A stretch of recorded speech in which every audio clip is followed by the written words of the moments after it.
El coaching está basado ya desde Sócrates, hace más de 2000 años, o sea, 200 años antes de Cristo, utilizaba lo que era la mayéutica, el diálogo socrático. ¿Qué hacía Sócrates?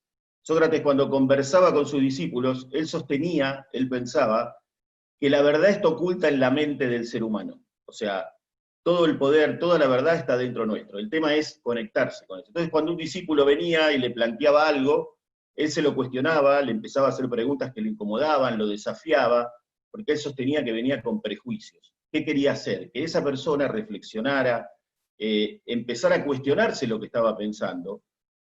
¿Para qué? Para que ampliar su mirada, para ampliar su capacidad de acción. Claro que no se llamaba coaching, ni Sócrates tenía idea de lo que estaba generando, pero la base del coaching se basa en eso, justamente, hacer que la persona que entra en el proceso de coaching amplíe su mirada, tenga herramientas que antes no tenía.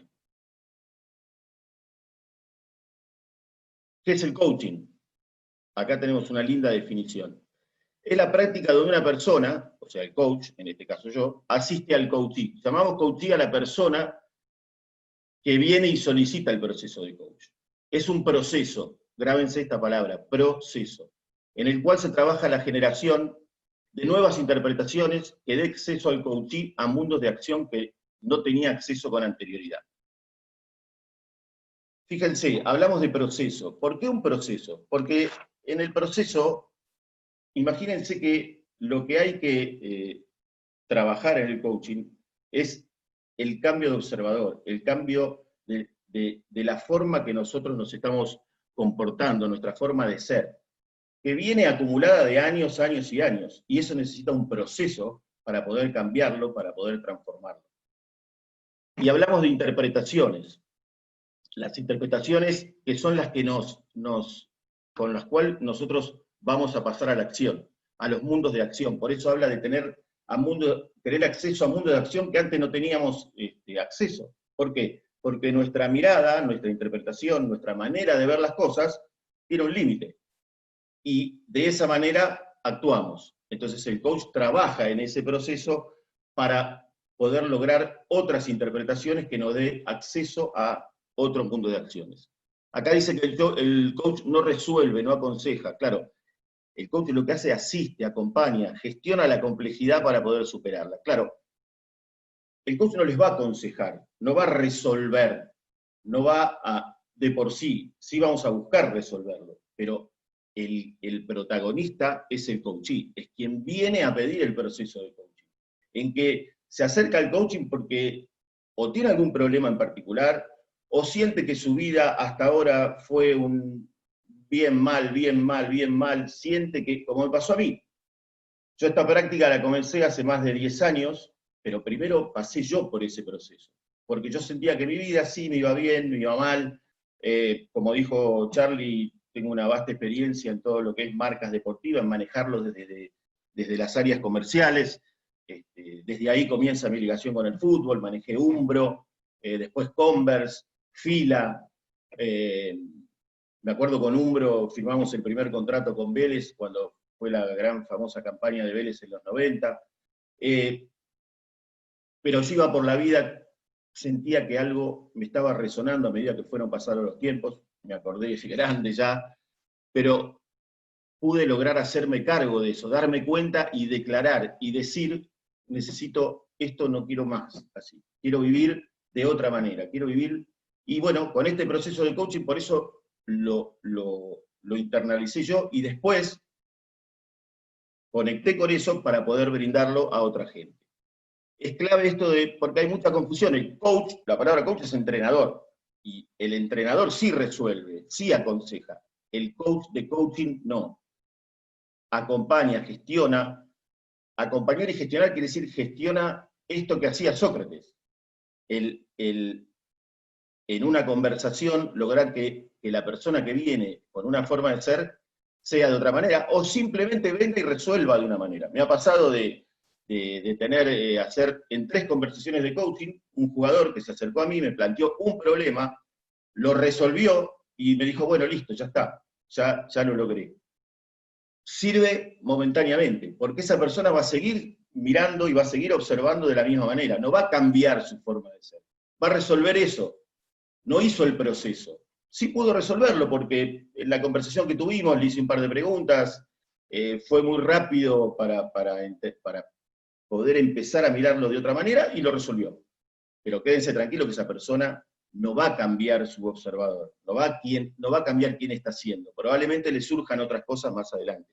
Por eso es importante el proceso. Acá dice, proceso para que haya cambio de observador. La interpretación es clave. Miren lo que dice acá. Lo que nos enoja no son los hechos, sino las interpretaciones.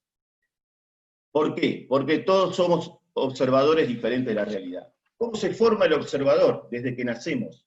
Desde el minuto que salimos de la panza de nuestra madre, hasta los primeros años donde somos toda una caja donde nos van metiendo información, educación, no hagas esto, deja de hacer el otro, no te arriesgues, tené cuidado, estudia tal cosa. Después empezamos la época escolar donde interactuamos con amigos, tenemos experiencia, todo eso va formando la manera de pensar, vamos incorporando creencias, dogmas, mandatos, todo eso forma nuestra manera de pensar y nuestra manera de observar. Nosotros tenemos un hecho, cualquiera, un hecho único que está pasando. Y acá es donde interviene la interpretación, que va a interpretar de acuerdo al observador que nosotros estamos siendo. Esa interpretación nos va a generar una emoción. Bajo esa emoción vamos a actuar y bajo esa actuación vamos a tener un resultado. Yo pongo la palabra resultar para diferenciar entre resultado y resultar. Resultado es el que yo voy a buscar. Resultar es el que aparece. Va a haber un resultado. Si no hago nada, también va a haber un resultado. Pero el resultado es el que yo voy a ir a buscar. Por eso me gusta hacer esa diferenciación. Entonces, ¿dónde trabaja el coaching? Acá, en este proceso. ¿Para qué? Para que nosotros logremos el cambio de observador, actuar bajo otra emoción y que las acciones sean diferentes. Voy a poner un ejemplo de un jugador. El DT no lo pone, el técnico no lo pone. Hecho, el técnico no me pone. La interpretación, este no sabe nada, no entiende nada, cuando va a la casa la familia le dice, este es un chanta, miles de cosas que pueden suceder. ¿Qué emoción va a generar en esa persona que piensa de esa manera? Enojo, bronca. Bueno, bajo ese enojo y esa bronca va a seguir entrenando, si le toca jugar va a jugar, pero siempre bajo esta emoción. ¿Y qué resultado va a tener?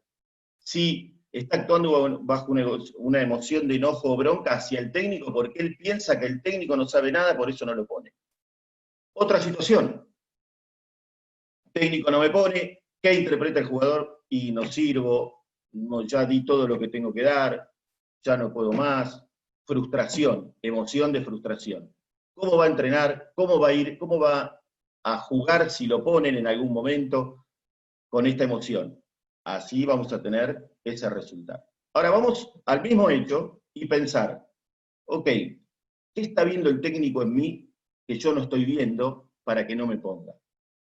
Voy a ir a hablar con él y preguntarle qué tengo que mejorar, qué tengo que anexar a mis capacidades para que usted me dé una oportunidad. Y ahí se detectan áreas de mejora. El técnico le podrá decir, mirá, tenés que hacer esto, esto y esto, o el preparador físico, o el mismo jugador darse cuenta de qué cosas tiene que agregar, pero ya está bajo una emoción del entusiasmo de haber detectado áreas de mejora y que tiene que trabajar en eso para lograr entrenarlas, para lograr que cuando le den la oportunidad de jugar, pueda demostrar que cambió, que agregó cosas. Y ahí tiene el resultado que va a buscar, que quiere ser titular, que el técnico lo ponga. Este proceso muestra muy nítidamente lo que les estaba diciendo. El coaching consiste en liberar el potencial de las personas para que puedan llevar al rendimiento al máximo y obtener los resultados deseados. Ya hablamos de rendimiento, hablamos de resultados, por eso digo que nos vamos acercando a lo que es el coaching deportivo. Habla de liberar el potencial. Claro, liberar ese potencial que ya está dentro nuestro, no hay que ir a buscarlo a otro lado, ese potencial está dentro. ¿Por qué está, digamos, tapado? ¿Por qué no conectamos con ese potencial? Justamente por el observador que estamos siendo, que es donde vamos a ir a trabajar, en el ser, en la forma de ser, para poder lograr llegar a ese gran potencial que todos tenemos nuestro, y el gran poder transformador, porque somos seres flexibles. La frase que para mí es lapidaria es, y soy así, ¿qué voy a hacer? No, vos estás siendo así, no sos así. ¿Cuántas veces lo han escuchado o se lo han dicho? Y yo soy así, ¿qué voy a hacer? Ante situaciones que uno tiene que pedir perdón, o situaciones donde no es así. Estás siendo así. Y con un proceso de coaching, o de otros procesos, acá estamos hablando de coaching, podemos cambiar esa forma de ser y conectar con ese gran potencial que todos tenemos dentro. Hay que ir a buscarlo, hay que ir a conectar. Por eso también habla de poder transformación. Hablamos de rendimiento al máximo. Y eso nos va a dar confianza y motivación. El coaching se trabaja sobre procesos de rendimiento.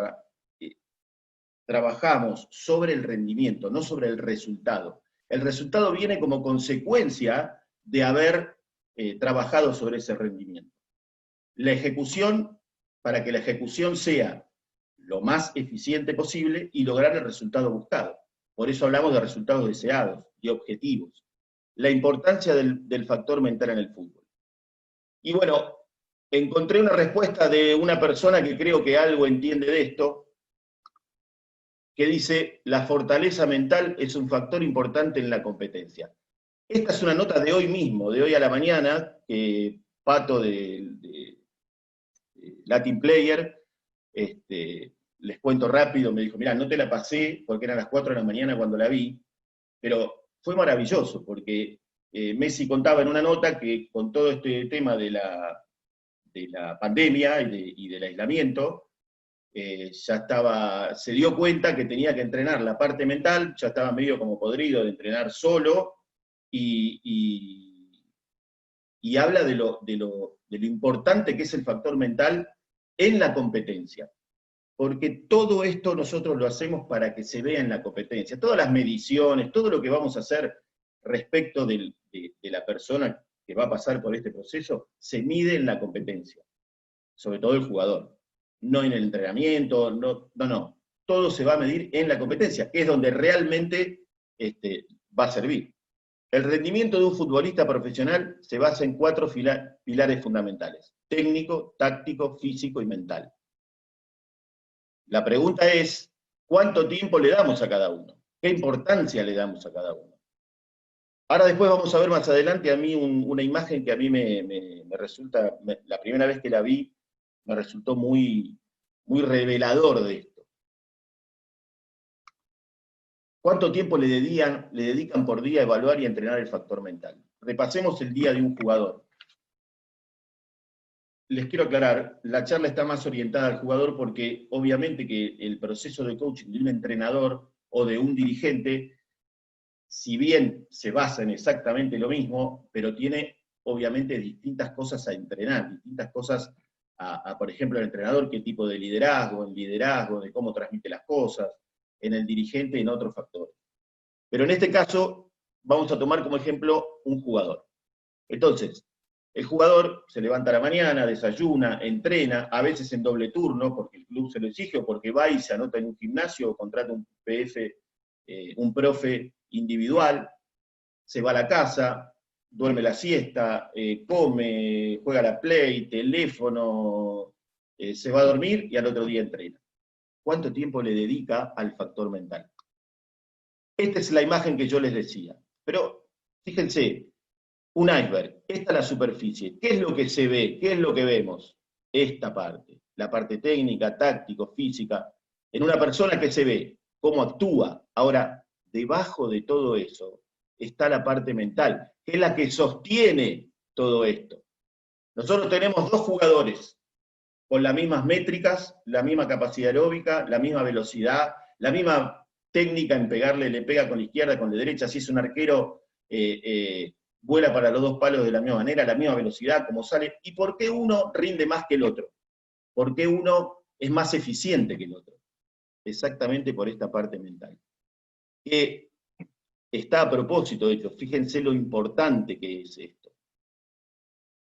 Que, al principio hice una pregunta de cuánto pesa dentro de esos 4 pilares fundamentales la parte mental.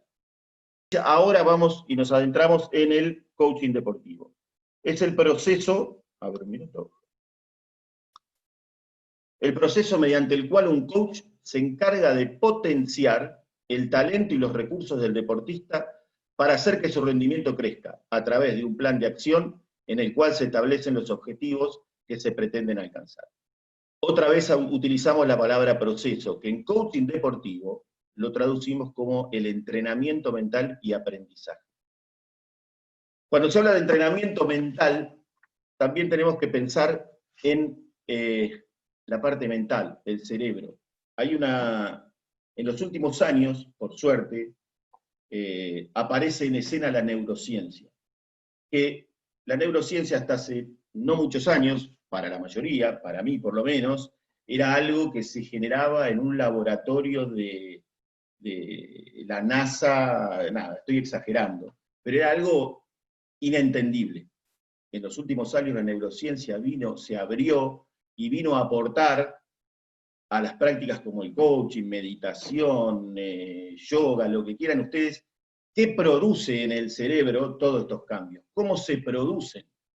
Le viene a dar la explicación científica, y eso es maravilloso. Yo estoy haciendo ahora justamente un curso de neurociencia, empezando de cero, donde digo, bueno, todo lo que estoy aplicando, todo esto del coaching, me da la explicación de lo que pasa en el cerebro.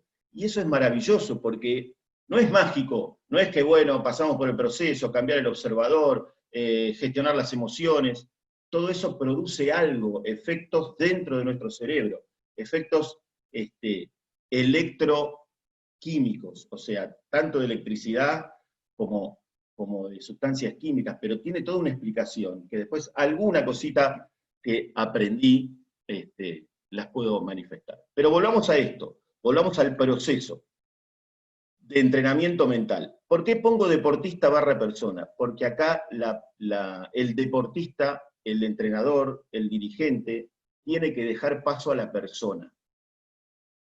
¿Por qué? Porque generalmente nosotros actuamos y después somos. O sea, el actor tiene más preponderancia que el sujeto es el ser. En el proceso de coaching lo que apuntamos a que el ser tenga más peso que el actor. O sea, primero soy y después hago. Esta frase, mi valor proviene de lo que soy y no de lo que hago. Porque si prevalece el actor, lo que hago, pasa lo que me pasaba a mí. Vamos por la vida, me va bien, me va mal, voy en una actitud reactiva, reaccionando ante las cosas, y no proactiva, haciendo que las cosas sucedan, no que sucedan y después actúo. También la definición hablaba de potenciar, pero ¿por qué se va a potenciar? Porque incorporamos nuevas herramientas, distinciones, competencias que antes no teníamos. ¿Y eso qué pasa? Vamos a tener más recursos y todas mis capacidades técnicas, tácticas y físicas se van a potenciar. Pero ¿qué pasa, muchachos? Nosotros tenemos mucha más información, muchas más herramientas, que a la hora de la toma de decisiones vamos a ir a recurrir, que hoy, cuando nos damos vuelta para tomar una decisión, no las tenemos. Y al no tenerlas, actuamos como actuamos. Y al tener mayor herramienta, mayores distinciones, mayores competencias, ya sé cómo actuar, ya sé qué me pasa cuando tengo tal emoción, ya sé, entonces tomamos decisiones mucho más orientadas a los objetivos que estamos buscando, que ya después vamos a hablar de objetivos, que hasta ahora no hablamos y es fundamental. ¿Cuáles son esas herramientas y distinciones y competencias genéricas? Generativas. ¿Por qué hablo de competencias generativas? Porque nos van a generar esto que venimos hablando hasta ahora, nos van a generar un ser más concentrado, más focalizado, pasar del ser inconsciente a ser mucho más consciente. ¿Consciente de qué? De lo que me pasa en el cuerpo, de lo que me pasa cuando me pasa que siento tal emoción, que hasta ahora no le prestaba atención. Me pasaba lo que me pasaba, y bueno, no sé, vamos, poné huevos, vamos para adelante, vamos, el vamos, no va más. va así, quizás como, obviamente, que sirve en una arenga en el vestuario 5 minutos antes de salir o durante el partido, ver que un jugador, quizás con un grito, lo podemos despertar. Pero esto es mucho más profundo. ¿Cuáles son esas herramientas? Hay muchas, pero creo que estas son claves para mí. Visión personal. Tener una visión, a dónde quiero llegar, quién quiero ser, nos marca un camino a seguir para poder armar un plan de acción objetivo. Pero si uno va por la vida y no tiene un objetivo, una visión, a dónde quiere llegar, a dónde quiero ir, y va a ir zigzagueando, le va a ir bien, le va a ir mal. Vuelvo a mi caso personal, donde yo encontré a dónde quería llegar, que quería trabajar en el fútbol,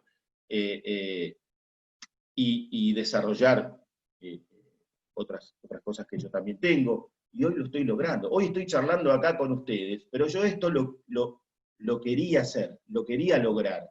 O sea, no llegué acá de casualidad. Entonces, esa visión es tan importante. ¿Por qué? Porque nos van a ir sucediendo cosas y yo voy a tener la capacidad de decir, esto que me está pasando, ¿es funcional a mi visión, a donde quiero llegar? No, listo, lo descarto. No me meto acá. Entonces, así vamos allanando el camino. Después hablamos de fortaleza emocional. Bueno, clave porque lo que venimos hablando, en la actuación, en el deporte, un jugador está bajo estrés, ansiedad, y todo eso que pasa, que ya lo vimos, actuar bajo emociones negativas nos va a hacer jugar y accionar en forma negativa, nos va a alejar de nuestro objetivo. Entonces, el ser más consciente, el poder gestionar las emociones, el poder liderar las emociones. ¿Cómo? ¿De qué manera? Bueno, identificándolas, acordándonos de que cuando nos pasó esa emoción, ¿qué sentimos? ¿Qué nos pasó por seguir actuando bajo esa emoción? Entonces, al aceptarla ya es un paso gigante. Acepto esa emoción. Ahora, ¿por qué me viene esta emoción? Tiene que ver con qué. Ya me pasó esto, y actuar así no me fue bien. Bueno, entonces trabajamos para cambiarla, para cambiar esa emoción negativa por positiva.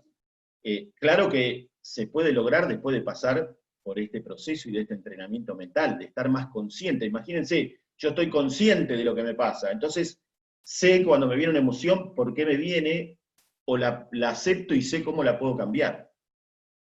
Después hablamos de capacidad de aprendizaje y cambio, fundamental. El aprendizaje es continuo.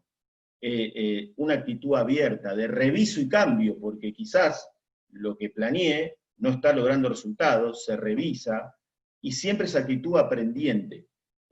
¿Por qué? Por lo que dije antes. Cuanto mayor información y mayor conocimiento de nosotros tengamos, aprendizaje, mayor capacidad para la toma de decisiones, para actuar cuando debemos actuar. Y el aprendizaje continuo, miren, en el curso este de neurociencias, quien lo da, que es un neurólogo muy reconocido, él dice que están aprendiendo, se aprende todos los días, claramente, pero es tan rápida los cambios y la información y los ensayos que hay, que leer un libro de neurociencia de hace 5 años atrás quizás ya es viejo. Entonces él lee mucho ensayos, y la fecha, si el ensayo fue la semana pasada, bueno, perfecto. Eso es estar consciente de ese aprendizaje, abierto al aprendizaje. Entonces, nada, lo di como ejemplo como para poder ver un poco lo que es el tema del aprendizaje. Autoconocimiento consciente, todo lo que venimos hablando. Pasar de ser un ser inconsciente, de actuar porque las cosas me van pasando y veo cómo reacciono, a ser consciente de lo que me está pasando, y ser, ¿para qué? Para después empezar a utilizar esa información, más todo lo que venimos aprendiendo, para poder plantear mis objetivos, saber a dónde quiero ir, ser consciente de lo que me pasa en el cuerpo cuando pasa tal cosa, porque obviamente no se puede estar controlando todo. Seguro que van a surgir situaciones como por ejemplo este cisne negro que es esta pandemia. ¿Quién iba a pensar hace 4 meses atrás íbamos a estar, por lo menos los del AMBA, 80 y pico de días, no digo encerrados porque voy a hacer una compra, porque pero nadie. Entonces, el estar consciente y el estar consciente de lo que a uno le pasa puede hacer que, en este caso, tomemos esto como una oportunidad. Y después algo que es clave, las competencias conversacionales, que hay muchas, la escucha, el hablar responsable, la escucha comprometida, pero acá quiero hacer hincapié en el lenguaje. ¿Y por qué? El uso de la palabra. ¿Qué nos decimos nosotros con nuestros diálogos internos y qué decimos? ¿Por qué? El lenguaje crea imágenes en nuestra mente, las imágenes provocan emociones, las emociones condicionan las acciones deciden el resultado, o sea, pensamos en función de cómo sentimos, lo que venimos viendo, interpretamos emoción y bajo esa emoción actuamos. El diálogo interno, ¿qué nos decimos? ¿Y qué nos decimos al interpretar? ¿Se acuerdan el ejemplo del el de té no me pone, este no sabe nada? O antes de un partido. Yo puedo decir, no voy a errar un pase, o voy a hacer pases precisos. ¿Cuál es la diferencia? El cerebro no distingue el no voy a errar un pase, el cerebro escucha errar. En cambio, el enunciado en positivo, voy a hacer pases precisos, cambia totalmente. Ya escucha otra cosa. O por ejemplo, no voy a reaccionar con los rivales o con el árbitro porque sé que me caliento siempre y me echan y demás. Bueno, hoy no voy a reaccionar. Quédense tranquilos que va a reaccionar. Yo lo cambiaría por voy a estar focalizado en lo que tengo que hacer para no prestar atención y estar focalizado únicamente en la parte técnica, táctica, y si situaciones que me van a pasar, ya las repasé, ya las imaginé, entonces tengo control de la situación. Y lo mismo cuando expreso algo, cuando digo algo. Y acá tenemos un ejemplo de diálogo interno. Ustedes recuerdan esta situación, Copa Libertadores, octavos de final, Racing River. River iba ganando, Coudet decide poner a Centurión, porque ¿qué dice Coudet? Vio el partido, acá tengo que poner un jugador que rompa líneas, un jugador que sea algo diferente. ¿Por qué? Porque lo voy perdiendo, se me va el partido de las manos y quedo afuera. Pone a Centurión, diálogo interno de Centurión. Este hijo de puta, perdón la palabra, me pone para exponerme, para tirarme a la parrilla. Les hablo así para usar términos más directos y que se entiendan. O sea, bajo el mismo hecho, dos personas, técnico y jugador, interpretan distinto. ¿Y cómo terminó? Lo que todos saben. Papelón, Centurión peleándose, empujando al técnico. Volvemos al cuadrito ese rápido, el hecho, la interpretación, la emoción, cómo actúo y el resultado que tengo. Y le agrego cómo se retroalimenta el proceso. Porque yo con ese resultado que termino, si es el buscado, voy a estar motivado. Motivado voy a empezar nuevamente en ese proceso. O sea, voy a tener una emoción positiva y voy a interpretar diferente. Es decir, resultado buscado, motivado, esa es la emoción, y con esa emoción voy a interpretar, y esa interpretación me va a generar otra, y así se retroalimenta el proceso. Y acá entramos en la parte de objetivos, que es clave. El establecimiento de objetivos incrementa la motivación, la satisfacción y la confianza, centra la atención hacia elementos importantes en la ejecución. Pero claro, porque ya tengo los objetivos a los cuales quiero llegar, entonces eso me marca un camino, estoy motivado por cumplirlos. La satisfacción de poder haberlos entrenado, de poder entrenar en la ejecución, en el rendimiento. La confianza que me va a generar eso. Y centra la atención hacia elementos importantes. Claro, me focalizo en cumplir el objetivo, en lo que tengo que cumplir, no en otra cosa. Y me da una capacidad de atención muy importante. Ahora, ¿cómo armar esos objetivos? ¿Cómo plantearlos? ¿Cómo establecerlos? Tienen que ser en forma medibles, alcanzables, relevantes, temporales y específicos. Medibles, claro, tienen que ser plantear objetivos para que sea medible, para que yo lo pueda medir después de lo que pasó, en forma cuantitativa y en forma cualitativa, qué sensaciones tuve, qué va a pasar. Por ejemplo, 80% de mis pases van a llegar a mis compañeros. Perfecto. ¿Es medible? Sí. Hice 100 pases, 80 fueron a mis compañeros. ¿Cumplí? No cumplí. ¿Qué sentí cuando sentía el pase? Satisfacción cuando llegaba a destino. Alcanzables, claro, que sean realistas. O sea, primero, qué capacidades técnicas, tácticas, físicas y mentales cuento como para ponerme objetivos alcanzables. No quiere decir, tienen que ser difíciles, pero alcanzables. No quiere decir que sean adaptables y fáciles de llegar. Pero sí alcanzables. Si yo digo, quiero ganar la Libertadores y juego en un equipo del Federal B o del Federal A, y va a costar. O quiero ganar la Champions. No, si no la jugás. No la podés jugar nunca porque no tenés forma de llegar. Estoy exagerando, pero quiero para que se den cuenta a qué se refiere con alcanzable. Relevantes. Relevantes que sea importante, que sea parte de ese proceso de los objetivos que van a ser a corto, mediano y largo plazo, que sea relevante para ir escalando y para ir, digamos, subiendo en evolucionando en el proceso en el que estamos. Temporales que sean de corto, mediano y largo plazo, poniéndole fechas de ejecución y fecha límite del cual vamos a mantenerlo a ver si lo logramos o no lo logramos. Eso es importantísimo, porque nos da un esquema de trabajo. Y que sean específicos en la forma de plantearlos. Ejemplo de temporales. A corto plazo, darle más precisión y velocidad a mis pases. De mediano plazo, jugar el 90% de los partidos de titular. Y de largo plazo, estar entre los 3 mejores jugadores del plantel.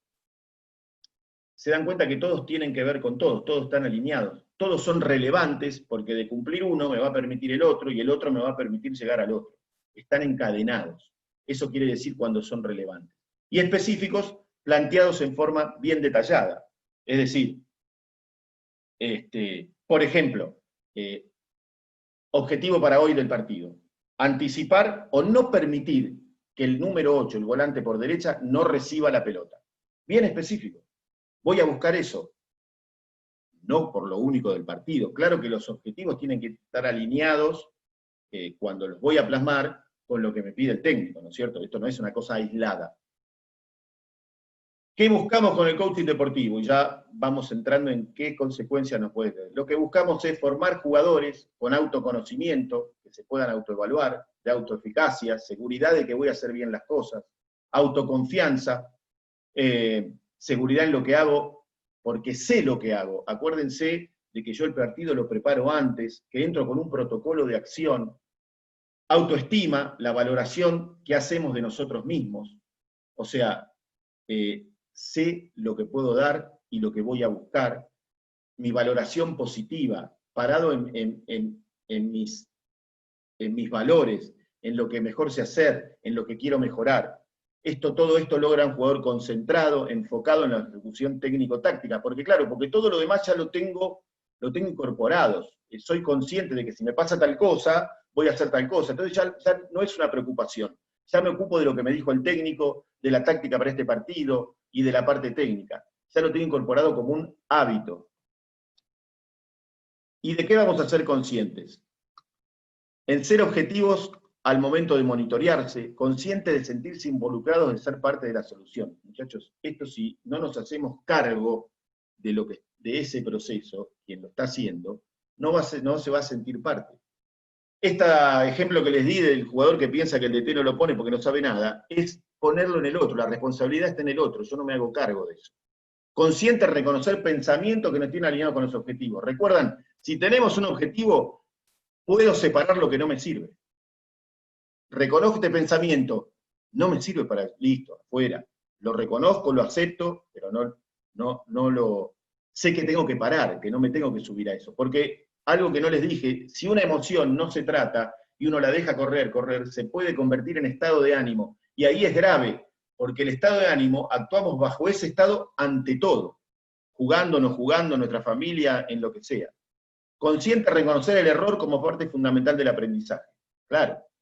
El error lo veo como un área de mejora, me motiva para mejorarlo. Mayor toma de conciencia, responsabilidad, compromiso clave, el compromiso, ya lo hablamos, de cómo el compromiso de quien hace el proceso. Sin compromiso no podemos hacer nada, porque se va a caer en cualquier momento. Puede empezar, pero no va a llegar a destino. Y el automonitorearse, termina un partido, ¿qué hice mal? ¿Qué tengo que mejorar? ¿Qué que desde lo emocional, desde lo táctico, desde lo técnico, desde lo físico, estoy hablando todo, pero porque ya somos un jugador inteligente, porque aprendo a reconocer qué está sucediendo. Me va a motivar el resultado que voy a conseguir y voy a estar confiado en el rendimiento. Clave el rendimiento. Nosotros trabajamos en el rendimiento. Los objetivos generalmente tienen que ver con el rendimiento, que a consecuencia de ese rendimiento van a venir los resultados. Pararme en el resultado es muy... porque el resultado no depende de mí solo. También hay 11 enfrente, también hay un árbitro, también hay lineman, también hay muchas cosas que yo no puedo manejar.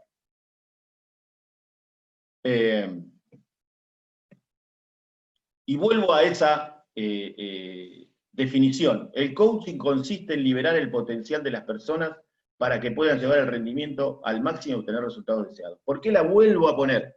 Después de haber escuchado esto, que no fue profundizar, pero fuimos pasando por el proceso, ¿no les hace más sentido esta frase? Liberar el potencial, ya sabemos cómo, apalancados en el rendimiento, no en el resultado, para llevarlo al máximo y sí obtener los resultados como consecuencia de haber trabajado el rendimiento.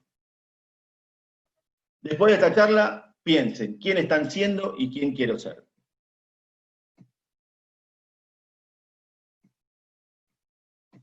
Muchas gracias y espero que les haya servido.